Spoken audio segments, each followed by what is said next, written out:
여러분 안녕하십니까? 2월 19일 굿모닝 MBN 시작합니다. 먼저 오늘의 주요 뉴스입니다. 어젯밤 강원도 양양의 한 주택 창고에서 난 불이 인근 야산으로 번져 주민 80여 명이 긴급 대피했습니다. 건조주의보가 내려진 데다 강한 바람까지 불어 초기 진화에 어려움을 겪었지만 다행히 밤사이 큰 불길은 잡혔습니다. 가족과 직장 동료 등 매일 보는 사람들은 5명 이상이 만나도 되는 소셜 버블이 검토되고 있습니다. 오늘부터는 식당과 카페 등을 이용할 때 전화번호 대신 개인정보 유출 우려가 적은 안심번호를 적을 수도 있습니다. 정부가 앞으로 사업장에서 방역수칙을 제대로 지키지 않아 집단 감염이 발생하면 구상권을 적극 청구하는 방안을 검토하기로 했습니다. 어제 오후 9시까지 신규 확진자 수는 495명으로 집계돼 오늘은 500명대가 예상됩니다. 재보궐선거를 40여일 앞두고 실시한 MBN 여론조사 결과 서울시장 양자대결에서 박영선 더불어민주당 예비후보가 39.3%, 안철수 국민의당 대표가 39.4%로 초박빙이었습니다. 서울 시민들은 4차 재난지원금 방식에 대해선 선별지급 48.3%, 전국민지급 47%로 팽팽히 맞섰습니다. 오늘 서울의 아침 기온이 영하 5도까지 떨어지는 등 춥겠지만 낮에는 영상 10도까지 크게 오르고 주말 내내 포근한 날씨를 보이겠습니다. 일부 수도권과 강원 영동, 영남에는 건조특보가 내려졌는데 바람까지 강하게 불어 산불 등 화재 위험이 큽니다. 어젯밤 강원도 양양군의 한 창고에서 난 불이 인근 야산으로 번지면서 주민 80여 명이 긴급 대피했습니다. 밤사이 큰 불길은 잡혔지만 건조한 날씨에 강풍까지 겹쳐 진화 작업에 어려움을 겪었습니다. 오늘도 일부 지역에 건조특보에 강풍까지 예보돼 있는 만큼 각별히 불씨 관리에 신경 쓰셔야겠습니다. 첫 소식 전정인 기자입니다. 산속에서 시뻘건 불길이 치솟고 소방대원들이 불길을 잡기 위해 안간힘을 씁니다. 강원도 양양군 사천리의 한 야산에 불이 난 건 어젯밤 10시 15분쯤. 최초 화재는 인근 주택 창고에서 났는데 바람을 타고 야산으로 불이 번진 겁니다. 주민 80여 명은 긴급 대피했고 소방당국은 인근 소방서, 소방력을 모두 동원하는 대응 2단계를 발령했습니다. 진화 작업에 총력전을 펼쳤지만 양양 지역에 건조경보가 내려진 데다 강한 바람까지 불어 불길을 잡는 데 애를 먹었습니다. 바람이 처음에 거의 한 7m 정도까지도 부른 것 같아요. 쳐서 바람이 부니까 이제 소나무라든지 이런 데까지 같이 확산이 확 돼버리는 거죠. 다행히 밤사이 큰 불길은 잡혀 인명피해는 없었습니다. 어제 오후 7시 20분쯤에는 경남 김해시 한림면의 한 건축자재 제조 공장에서 불이 났습니다. 이 불로 작업 중이던 직원 1명이 화상을 입어 병원으로 옮겨졌고 건물 4개 동이 불에 탔습니다. 경찰과 소방당국은 정확한 화재 원인을 조사하고 있습니다. 건조한 날씨에 강한 바람까지 겹쳐 전국적으로 크고 작은 화재가 잇따르는 만큼 각별한 주의가 필요합니다. MBN 뉴스 전정인입니다. 보건당국이 다음 주 완전히 새로운 거리두기 체계를 공개합니다. 우리에게 생소한 소셜 버블이라는 새로운 거리두기 방식이 도입될 수 있다고 하는데요. 코로나19 청정국 뉴질랜드엔 이미 자리 잡은 방역수단이라고 합니다. 어떤 방식인지 이권열 기자가 설명해드립니다. 보건당국은 5인 이상 모임 금지의 큰 틀은 유지하는 것으로 가닥을 잡았습니다. 대신 모임 금지 대상 범위와 숫자에 변화가 있을 전망입니다. 특히 보건당국은 뉴질랜드와 캐나다에 도입된 소셜 버블을 적용할 수 있을지 검토하고 있습니다. 우리말로는 사회적 거품으로 옮길 수 있는데 거품 안에 들어올 가족과 동료 등을 지정해 편하게 만나고 거품 밖 사람을 만날 때는 2m 이상 거리 두기나 마스크 착용 같은 수칙을 반드시 지켜야 하는 방식입니다. 다른 거리두기 지침은 간소화하기로 했습니다. 거리두기 단계는 현행 5단계에서 3단계로 재편될 가능성이 큽니다. 다중이용시설의 영업 금지는 최소화한다는 방침을 세웠습니다. 최대한 자율 그리고 책임에 기반한 지속 가능한 거리두기가 이행될 수 있도록 최선을 다하겠습니다. 식당이나 카페를 이용할 때 출입 명부에 휴대전화 번호를 적는 방식도 당장 오늘부터 달라집니다. 전화번호 대신 숫자와 문자로 구성된 개인 안심번호를 적어도 됩니다. 개인정보 유출 가능성이 적다는 게 장점입니다.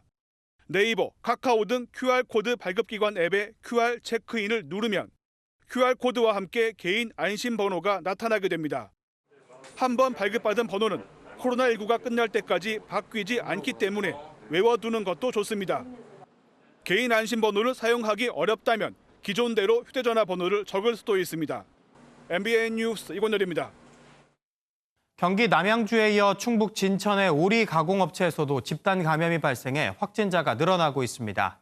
정부는 방역 수칙을 위반해 집단 감염이 발생한 사업장엔 구상권 청구를 검토하겠다고 밝혔습니다. 손기준 기자입니다. 충북 진천의 한 오리 가공 업체입니다. 지난 15일 직원 2명이 코로나19 확진 판정을 받은 이래 현재까지 업체 직원과 가족 등 총 23명이 집단으로 감염됐습니다. 역학조사 결과 직원들이 공장 내부에서 마스크 착용을 소홀히 했고 추운 날씨에 환기를 자주 시키지 않은 것으로 확인됐습니다. 환경 검지를 했는데 진짜의 마우스에서 나왔어요.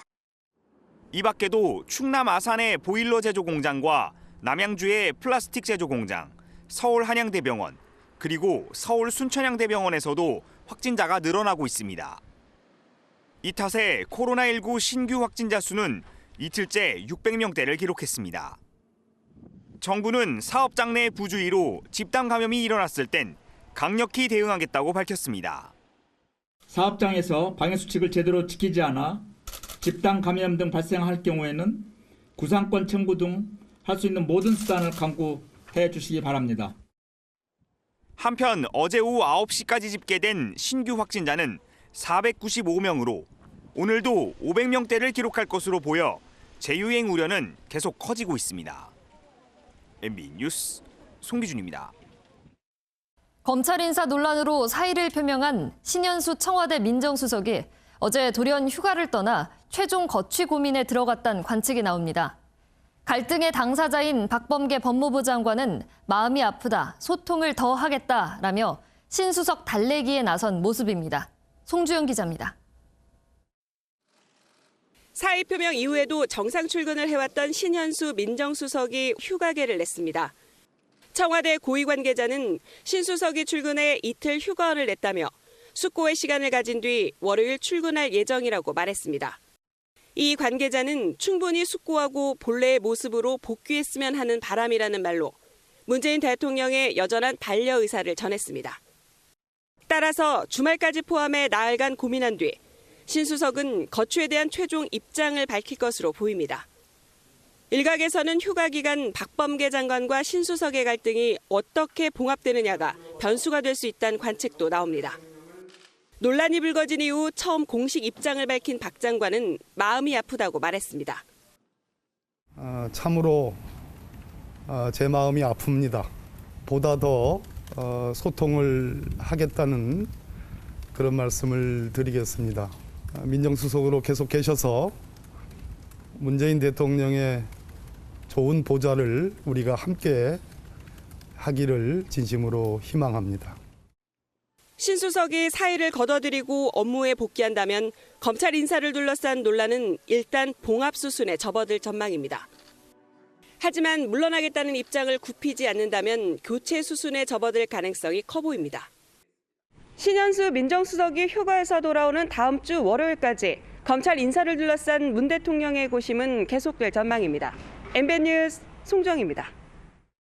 우상호 더불어민주당 서울시장 예비후보가 SNS에 고 박원순 전 서울시장을 두고 롤모델이다, 동지였다, 박원순이 우상호고 우상호가 박원순이다 라고 썼던 글 기억하실 겁니다. 이를 두고 여성가족부 장관이 성폭력 2차 가해로 판단된다는 입장을 밝혔습니다. 조경진 기자입니다. 국회 여성가족위원회에 참석한 정영애 여성가족부 장관. 김미애 국민의힘 의원이 우상호 더불어민주당 서울시장 예비후보의 이른바 박원순 롤모델 SNS 글을 언급하며 2차 가해에 해당하냐고 보는지 묻자 즉답을 피합니다. 피해자의 2차 가해가 될 수 있는, 상처를 줄 수 있는 이런 언행은 누가 되든지 자제해야 한다고 생각합니다. 이 이 이야기가 SNS에서 확산되었을 때 본인이 그런 의미가 아니었다고 얘기를 했던 것 같습니다. 세 번째로 질의가 이어지자 명확히 답합니다. 그렇게 판단하는 것이 옳은 것 같습니다. 정 장관은 또 박 전 시장의 부인인 강난희 씨가 남편의 억울함을 호소하는 손편지를 공개한 것에 대해서도 피해자에게 상처를 줄 수 있는 언행은 사회 구성원 모두 자제해야 한다고 밝혔습니다. 우상호 예비후보는 앞서 박 전 시장 관련 글 논란에 유가족 위로 차원이었다고 설명한 바 있습니다. 그리고 설도 다가오는데 슬픔에 잠긴 유가족들을 위로하기 위해서 그 메시지를 썼습니다. 여성가족부 장관이 우 의원의 발언을 2차 가해로 판단하면서 우 의원의 정치적 부담은 가중되는 모양새입니다. MBN 뉴스 조경진입니다. 한국사와 일본 근대사를 전공한 하버드대 역사학 교수들이 이 위안부 피해자를 자발적 매춘부라고 주장한 마크 램지어 교수를 공개적으로 비판하고 나섰습니다. 이 위안부 피해자가 맺었다는 계약을 단 한 건도 찾아보지 않는 등 최악의 학문적 진실성 위반이라는 겁니다. 정설민 기자가 보도합니다. 하버드대에서 역사학을 가르치는 두 교수가 성명을 내고 마크 램지어 교수를 공개적으로 비판했습니다. 한국사를 전공한 카터 에이커트 교수, 일본사를 전공한 앤드루 고든 교수입니다. 두 교수는 학술지 편집장의 요청으로 램지어 교수의 논문을 검토했습니다. 그 결과 위안부 피해자가 일본 정부나 군과 맺은 계약을 단 한 건도 찾아보지 않은 것으로 판단했다고 밝혔습니다. 확인되지도 않은 계약을 매춘 계약과 비교하며 위안부 피해자가 자발적 매춘부라는 주장을 펼쳤다는 겁니다. 직접적인 증거뿐만 아니라 문서화된 제3자의 진술이나 구술 증언도 사실상 없었다고 비판했습니다. 결국 최악의 학문적 진실성 위반이라고 결론 내렸습니다. 두 교수는 학술지에 논문 기재를 미루고 조사를 벌인 뒤 결과에 따라 철회시키라고 촉구했습니다. 전 세계 최대 청원 사이트인 체인지에도 램지어 교수 논문 철회를 요구하는 청원이 4개 올라와 있는데 지지 서명이 잇따르고 있습니다. 한편 램지어 교수는 역사 왜곡 논란에도 불구하고 자기 생각에는 변함이 없다고 밝혔습니다. MBN 뉴스 정살민입니다. 어제 새벽 강원도 춘천에서 아버지 차량을 몰고 나온 20대 운전자가 가로수와 건물을 들이받아 2명이 숨지고 3명이 크게 다쳤습니다. 모두 19살에서 21살, 동네 선후배 사이로 경찰은 음주운전 여부를 확인하고 있습니다. 정주영 기자입니다. 강원 춘천시 후평동의 한 도로입니다. 부서진 차량 조각이 도로 위에 어지럽게 널브러져 있습니다. 어제 새벽 4시 10분쯤 21살 황모 씨가 몰던 승용차가 인도로 돌진했습니다.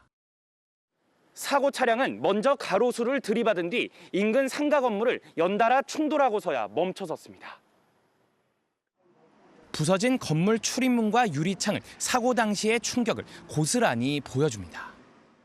우리가 4시쯤 일어났는데 갑자기 멍펑 소리가 나갖고 창문을 이렇게 열으니까 차가 쭉 섰는 거야. 이 사고로 운전자 황 씨 등 2명이 숨지고 김모 씨 등 3명이 크게 다쳤습니다. 모두 19살에서 21살, 동네 선후배 사이로 파악됐습니다. 사고 차량은 운전자 황 씨 아버지 소유 승용차. 사고 전 지그재그로 달리는 모습이 포착돼 경찰이 정차 명령을 내렸지만 이들은 그대로 달아난 걸로 알려졌습니다. 춘천경찰서는 체열을 통해 운전자 황 씨의 음주운전 여부를 확인하는 등 정확한 사고 경위를 조사하고 있습니다. MBN 뉴스 정주영입니다. 미국 텍사스주 등 남부를 강타한 겨울 폭풍이 북동부 지역까지 확산하고 있는데요. 피해가 극심한 텍사스주를 지역구로 둔 상원 의원이 휴양지로 떠나는 장면이 포착돼 비난이 쏟아지고 있습니다. 이기종 기자입니다. 평소 눈을 보기 어려운 미국 남부 루이지애나주의 한 호수. 나무가 얼음으로 뒤덮였습니다. 텍사스주의 해변에는 추위로 마비된 거북이들이 구조됐습니다. 도시에선 상수도관이 파열돼 생수를 보급받으려는 행렬이 이어집니다. 정전 규모는 300만 가구에서 50만 가구 이하로 줄었지만 불안감은 여전합니다. We were really scared that the power was going to go back off after it came back last night. 미 남부를 강타한 한파는 노스캐롤라이나 등 북동부 해안 지역까지 확산하고 있습니다. 광범위한 지역에 겨울 폭풍 경보나 주의보가 발령돼 1억 명 이상이 영향권에 들었습니다. 미국의 한파 여파로 미국산 천연가스 수급이 어려워진 멕시코에도 전력난이 발생했습니다. 멕시코는 전력 생산의 60%를 천연가스에 의존하는데 70%는 미국에서 수입하고 있습니다. 이에 따라 멕시코 북부에 있는 기아차 공장도 현지 시간 18일부터 이틀간 조업을 중단했습니다. 이런 가운데 겨울 폭풍 피해가 집중된 텍사스주를 지역구로 둔 테드 크루즈 공화당 상원 의원으로 보이는 인물이 휴양지로 가는 장면이 소셜미디어에 퍼지며 논란이 일고 있습니다. 멕시코 칸쿤행 비행기에 탄 모습인데 텍사스 민주당은 크루즈 의원의 사퇴를 요구했습니다. MBN 뉴스 이기종입니다. 통계청 가계 동향 조사 결과 지난해 4분기 자영업자들의 소득이 크게 줄어든 것으로 나타났습니다. 자영업을 통한 수입이 포함된 사업소득이 전년도에 비해 5.1% 줄어들었는데 2003년 통계 작성 이후 가장 크게 떨어진 수치입니다. 통계청은 5인 이상 집합 금지와 영업시간 제한 조치 등 방역 조치가 자영업 부진의 원인이라고 분석했습니다. 카카오를 창업한 김범수 이사회 의장에 이번에는 음식 배달 앱 배달의 민족을 창업한 김봉진 우아한 형제들 의장의 기부 선언이 나왔습니다. 김 의장은 자신의 재산 절반 이상을 사회에 기부하겠다고 밝혔는데 현재 가치로만 5천억 원 이상입니다. 오지혜 기자입니다. 세계적으로 자발적 기부 운동을 하고 있는 더 기빙 플래지 홈페이지입니다. 지난 2010년 빌 게이츠 부부 주도로 설립됐는데 자산이 10억 달러, 우리 돈 1조 1천억 원 이상의 그중 절반을 기부한다고 약속해야 가입할 수 있습니다.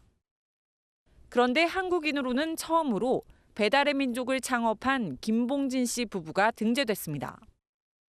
김 의장은 기부 선언문에서 죽기 전까지 재산 절반 이상을 사회에 환원하겠다며 자식들에게 주는 최고의 유산이라고 밝혔습니다. 김 의장이 설립한 배달의 민족은 지난 2010년 자본금 3천만 원으로 설립돼 현재 주식 가치는 1조 원 이상입니다. 기부금이 지금 가치만으로도 5천억 원이 넘는 겁니다.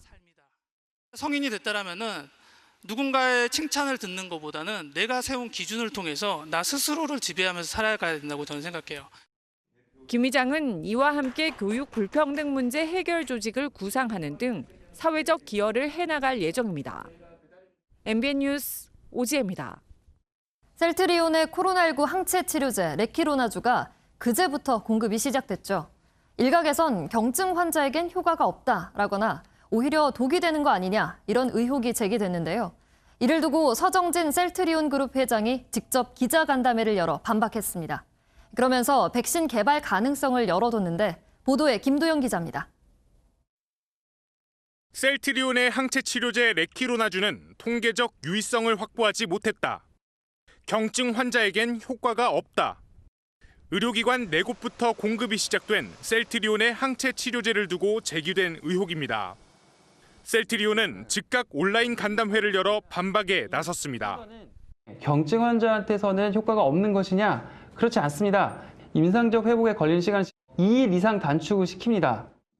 다만 경증 환자가 고가의 치료제를 사용하기엔 경제성이 떨어질 수 있다고 덧붙였습니다. 서정진 명예회장은 이상 임상 결과에서 입증된 효능을 상세히 설명하며 일부 전문가들 발언이 무책임하다고 밝혔습니다. 특히 영국발 변이 바이러스에도 효과를 보였고 남아공 변이에 대해선 추가 임상을 진행하겠다고 강조했습니다. 백신 개발도 염두에 두고 있습니다. 한국에서 백신에 대한 기술 자립이 안 된다고 치면 사업성 여부를 떠나서 백신까지도 진출할 준비는 하고 있다. 셀트리온은 임상 3상이 3개월 뒤 투약 종료를 목표로 진행되고 있다고 설명했습니다. MBN 뉴스 김도형입니다. 여자 프로농구 하나 원큐가 신지연의 버저비터로 극적인 승리를 따냈습니다. 정규리그 우승까지 1승만을 남겨뒀던 우리은행은 축포를 다음 경기로 미뤘습니다. 전남주 기자입니다. 경기 종료까지 30초도 남지 않은 상황에서 62대 64, 2점 뒤진 우리은행. 박혜진이 1대1 돌파로 수비수를 따돌리며 득점에 성공합니다. 스핀 무브 후 왼손으로 마무리한 박혜진의 기술이 빛났습니다. 하나 원큐에게 남은 시간은 3.5초. 극적인 플레이가 나왔습니다. 신지연이 양인영과의 패스 플레이로 버저비터를 만들어낸 겁니다. 선수들은 마치 우승이라도 한 듯 기쁨을 나누며 승리를 만끽했습니다. 이훈재 하나원큐 감독은 마지막 작전 타임에서 신지연에게 동료의 스크린을 활용해 마크맨을 따돌리고 공간으로 들어가도록 지시했고 이 패턴이 완벽하게 적중한 겁니다. 우리은행은 1승만 추가하면 정규리그 우승을 확정할 수 있었지만 하나원큐에 일격을 당하며 우승을 다음 경기로 미뤘습니다. MBN 뉴스 전남주입니다. 제주도 제2공항 건설에 대한 제주도민 여론조사 결과 반대 의견이 우세한 것으로 나타났습니다. 제주도 기자협회 소속 9개 언론사가 여론조사 기관 2곳에 의뢰한 결과로 한국갤럽 조사에선 44.1%가 찬성, 47%가 반대한 것으로 나타났고 엠브레인 퍼블릭의 경우 43.8%가 찬성, 51.1%가 반대한 것으로 나왔습니다. 국토부는 제주도에서 합리적이고 객관적인 절차에 따른 도민 의견 수렴 결과를 제출하면 정책 결정에 충실히 반영하겠다는 입장입니다. 앞서 미국의 겨울 폭풍으로 피해가 속출했다는 소식 전해드렸는데요. 이런 와중에 포근하게 주민들을 품어준 가게가 있습니다. 싸늘한 잿빛으로 변해버린 미국 텍사스주 휴스턴.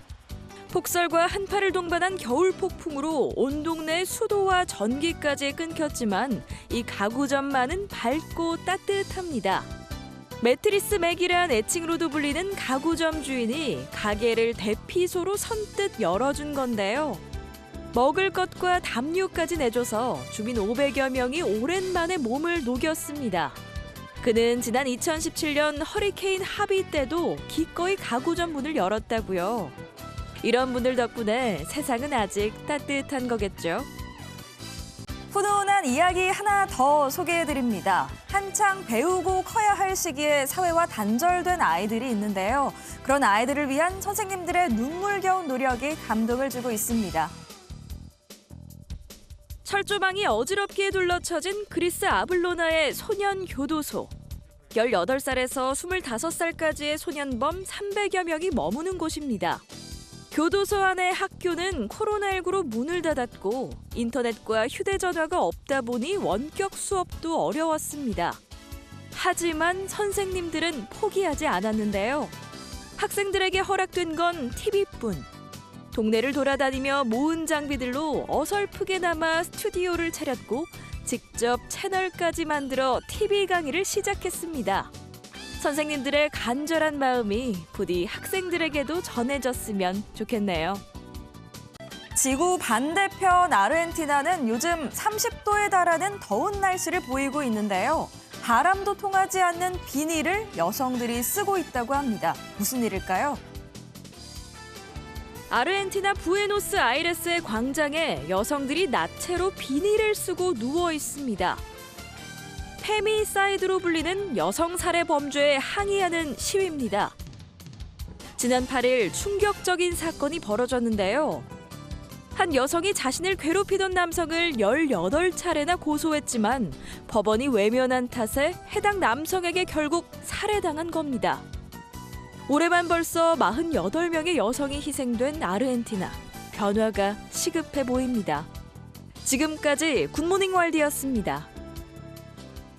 주말을 하루 앞둔 금요일 아침입니다. 오늘 아침은 어제만큼은 아닌데요. 여전히 예년보다는 춥습니다.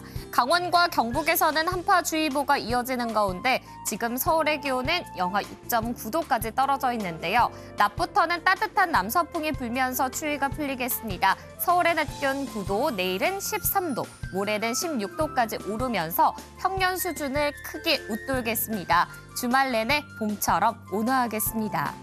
다만 건조한 날씨는 계속됩니다. 어젯밤 강원 양양에선 산불이 났습니다. 영동에서는 건조경보가, 서울을 비롯한 동쪽 곳곳에서는 건조주의보가 발효 중인데요.